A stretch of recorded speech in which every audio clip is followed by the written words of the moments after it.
होता है देख के, सभी देश के नागरिक हैं और किसान ही है जो देश को चलाता है। अगर ये हमें खाना ना दे तो हम भी नहीं कम्पीट कर पाते हैं। हमारे परिवार को लड़ना आ गया है शायद। सरकार को भी बड़ा दिल दिखाना चाहिए इस मामले में। मैं पूरे देश की हूँ सर, मैं पूरे देश की हूँ। 200 दिन पूरे हो गए हैं किसान आंदोलन को। पहले भी 13 महीने चला था।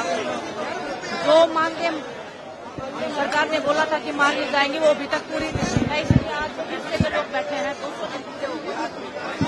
दुख होता है देख के, सभी देश के नागरिक हैं और किसान ही है जो देश को चलाता है ना। इनके बिना तो कुछ भी नहीं है। हम खिलाड़ी भी नहीं है।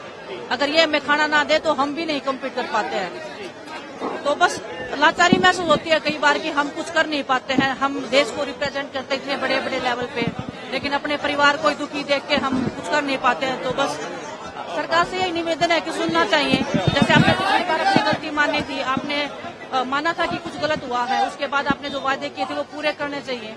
और ऐसे मतलब हमारा देश ऐसे उन्नति नहीं करेगा। अगर हमारे अपने लोग ऐसे सड़कों पे बैठे रहेंगे तो देश को भी नुकसान होता है इस चीज से। आपको लगता है कि 200 दिन जैसे पूरे हो गए, लगातार किसान मांग कर रहे हैं अपनी मांगों की बात करने के लिए, अभी तक इनकी मांगों को सुना भी नहीं गया, गौर भी नहीं किया। वही बहुत दुख की बात है, वही बहुत दुख की बात है कि 200 दिन हो गए हैं अभी भी बैठे हैं। लेकिन हौसला देख के मुझे ऐसे लग रहा है कि हौसला जू का तू है ना।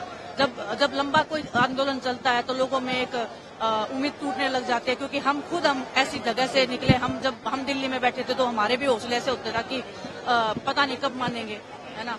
लेकिन हौसला देख के ऐसे लग रहा है कि आज पहला ही दिन है। हमारे परिवार को लड़ना आ गया है शायद। उनको पता लग गया है कि अगर उनको अपना हक चाहिए तो मेरे ख्याल से उनको सड़क पे आना पड़ेगा, उनको लड़ना पड़ेगा। और इन्हीं से देख के हमें भी मतलब बहुत हौसला मिला था कि हमें लड़ना सिखाया था, अपने हकों के लिए लड़ना सिखाया था, सच्चाई के लिए बोलना सिखाया था। तो बस मैं शुक्रगुजार हूँ परमात्मा की कि ऐसे परिवार में जन्म दिया उन्होंने, ऐसा मौका दिया मुझे कि इस परिवार को मैं जानूं, इस परिवार के दुख में सुख में हिस्सेदारी बनी रही मेरी। तो बस वही है कि विधानसभा चुनाव भी है हरियाणा में। सर मैं जो चल रहा है उसका असर सीधा तौर पर मुझे नहीं पता पॉलिटिक्स किसानों का। से जुड़ा हुआ मुद्दा है। किसान जो है वो काफी ज्यादा नाराज हो रहे हैं। मुझे पॉलिटिक्स का इतना नॉलेज नहीं है, सच्चाई बता रही हूँ। कभी इतना उसमें डीप में गई नहीं हूँ। आप खेलों की पूछोगे तो मैं बता सकती हूँ। लेकिन हर जगह पे किसान है ना। वो अगर नाराज है तो आपको वो खिलाड़ियों पे भी नुकसान होता है। अगर वो हमें खाना नहीं देंगे, मैं वही बोल रही हूँ, अगर वो हमें खाना नहीं देंगे तो हम कैसे कॉम्पीट करेंगे। लेकिन वो इतने निर्दयी नहीं है। ये खाना देते हैं पूरे देश को। इतना सब होने के बाद भी ये लोग खुले दिल से पूरे देश को आज भी अनाज दे रहे हैं।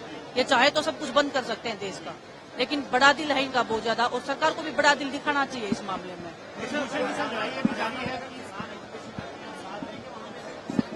क्यों नहीं देंगे? मैं खुद, मेरी माँ ने खुद किसान मतलब खेत में काम, मैंने खुद खेत में काम किया है। मैं ओलंपिक में बाद में गई हूँ, पहले मैंने खेतों में ही काम किया है ना। तो दुख होता है यही देख के कि क्योंकि लोग ऐसे, कोई भी अपना घर परिवार छोड़ के नहीं बैठता है। हम भी जब दिल्ली में बैठे थे तो मजबूरी में ही बैठे थे। हर कोई मजबूरी में बैठता है ना। इनके पास खेत है, अपने काम कर सकते हैं। ये देश की उन्नति में बहुत बड़ी भागीदारी हमारे किसानों की है। और वो अगर सड़क पे बैठते हैं तो देश को भी नुकसान होता है इस चीज का। सर ये मैं इस चीज के ऊपर बात नहीं करूँगा।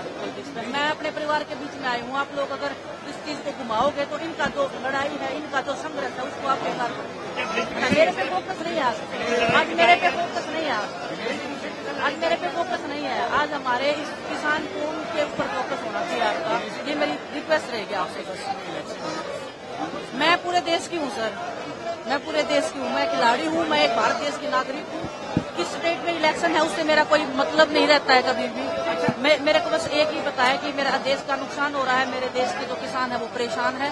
उनकी समस्याओं का हल होना चाहिए और सरकार की फर्स्ट प्रायोरिटी ये होनी चाहिए कि इनका हल होना चाहिए।